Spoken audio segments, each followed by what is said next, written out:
आज की कहानी का शीर्षक है शीशे में भगवान। और ये कहानी भी एक उदाहरण है तेनालीराम की चतुराई और बुद्धिमत्ता की। और इस कहानी की शुरुआत होती है, एक बार राजा कृष्णदेव राय और तेनालीराम महल में बैठे आपस में बातचीत कर रहे थे। बात बात में तेनालीराम महाराज से बोला, महाराज, मनुष्य में झूठ बोलने की बुरी आदत होती है। मौका पाते ही वे झूठ बोलने से नहीं चूकते। अरे तेनाली, यह क्या कहते हो? क्या इस दुनिया में कोई सच्चा इंसान नहीं? मैं तुम्हारी बात नहीं मानता। अब मुझे ही देखो, मैं यहाँ का राजा हूँ। मुझे किसका डर है? मैं कभी झूठ नहीं बोलता। ऐसे अनेक लोग हैं जो कभी झूठ नहीं बोलते। तेनालीराम ने बड़े विश्वास से कहा, महाराज, मैं अभी भी अपनी बात पर अड़िग हूँ कि इस दुनिया के हर एक इंसान ने कभी न कभी झूठ अवश्य बोला है। राजा ने तेनालीराम को चुनौती दी और कहा, अच्छा, यदि तुम्हें अपनी बात पर इतना यकीन है तो साबित करके दिखाओ। तेनालीराम मान गया और कुछ दिनों की मोहलत मांगी। इसके बाद 6 महीने गुजर गए। तेनालीराम राजमहल नहीं आ पाया क्योंकि वह मुख्य शहर में अपने लिए एक बड़ा सा घर बनवा रहा था। उसने बेहद खूबसूरत घर बनवाया जिसके मुख्य द्वार पर एक बड़ा सा शीशा लगवा दिया। और जब उसका आलीशान घर तैयार हो गया तो तेनालीराम ने राजा कृष्णदेव राय से मिलने के बारे में सोचा और दरबार में गया। उसने दरबार में एक साधु का रूप लिया और वहाँ पर जाकर अपने आप को महाराज के सामने प्रस्तुत करते हुए बोला, महाराज, मैं अपने लिए एक खूबसूरत घर बनवाया है। मैं वहाँ नित्य प्रति पूजा करता हूँ। ईश्वर मुझसे अत्यंत प्रसन्न हैं। वह लोगों को उस घर के एक कमरे में नज़र आते हैं जिन्होंने जीवन में कभी झूठ न बोला हो।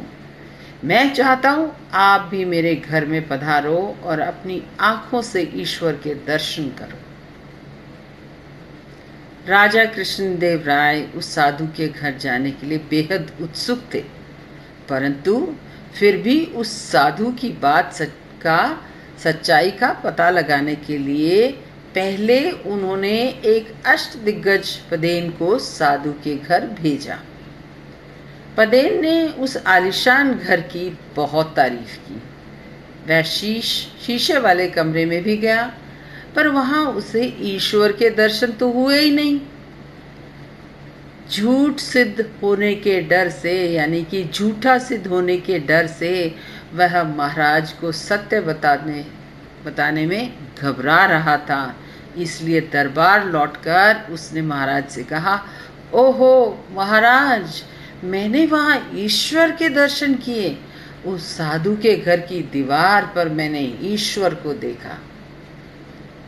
महाराज का मन ललचाया, पर अपनी तसल्ली अभी भी करनी बाकी थी, तो उन्होंने एक अन्य अष्टदिग्गज नादी तिमन्नु को साधु के घर भेजा ताकि उन्हें पक्का यकीन हो जाए कि वह साधु झूठ बोल रहा था या सत्य।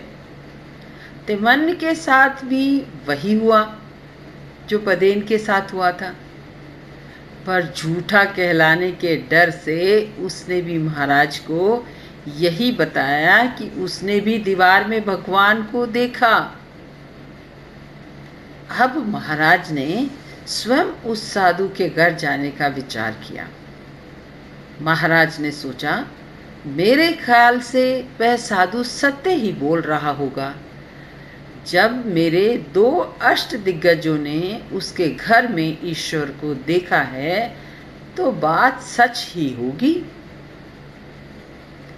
महाराज की सवारी उस साधु के घर पर पहुंची।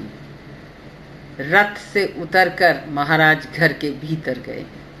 शीशे वाले कमरे में पहुंचकर उन्होंने शीशे में अपना अक्स देखा, यानी कि अपनी रिफ्लेक्शन को देखा। अब महाराज ने स्वयं उस साधु के घर जाने का विचार किया। महाराज ने सोचा, मेरे ख्याल से वह साधु सत्य ही बोल रहा होगा। जब मेरे दो अष्ट दिग्गजों ने उसके घर में ईश्वर को देखा है तो बात सच ही होगी। महाराज की सवारी उस साधु के घर पहुंची। रथ से उतरकर महाराज घर के भीतर गए। शीशे वाले कमरे में पहुंचकर उन्होंने शीशे में अपना अक्स देखा। ईश्वर कहीं नहीं नजर आया। तब महाराज ने सोचा, वह साधु कह रहा था कि जिस व्यक्ति ने पूरा जीवन कभी झूठ न बोला हो उसे ही ईश्वर दिखते हैं।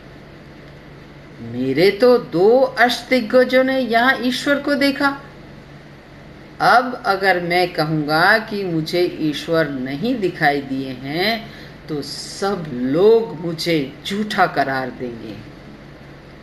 राजा कृष्णदेव राय उस साधु के पास गए और बोले, साधु बाबा, आप सही कह रहे थे। मैंने भी दीवार में ईश्वर को देखा है। साधु ने महाराज से पूछा, महाराज, क्या आपने वास्तव में ईश्वर को देखा है? महाराज ने उत्तर दिया, हाँ पक्का, मैंने ईश्वर को देखा है। महाराज ने हाँ भी भरी। साधु ने एक बार फिर अपना प्रश्न दोहराया। अब तो राजा कृष्णदेव राय को गुस्सा आ गया। वे चिल्लाकर बोले, अगर तुम साधु न होते तो अब तक मैं तुम्हें सजा दे चुका होता।